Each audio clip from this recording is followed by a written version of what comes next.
सुबह के 6 बज रहे हैं।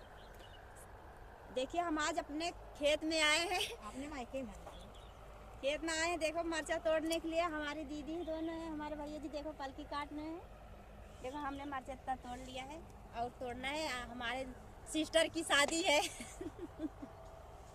को महंगा जा रखा देखो जा रखा पलकी हमारे भाई इतना पलकी काट चुके हैं सुबह सुबह। ले जा भैया ले जा। तू तो भाई नहीं जहाँ भाग जा तहाँ वीडियो बनावत रहा। देखो हर समय वीडियो ही बनावत रहा। का करी बहनी हमके दिखाई दे हमारी दीदी कैसे देखा मरचा तोड़ा था इनमें। क्या वीडियो दिखावत हूँ बताओ तो का खाली हर समय रात दिन वीडियो बनावत लगा रहा। कितना वीडियो बनाई गई।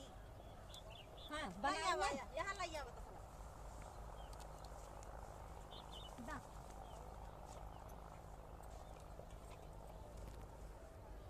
अब तीवा जी तोड़ दी।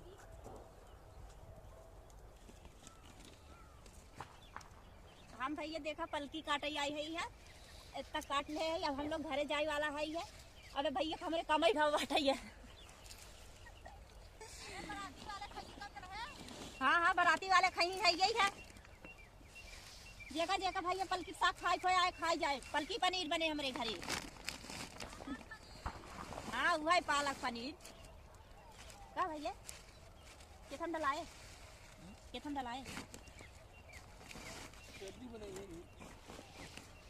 केथा के नीचे है केथा हम जलवाए।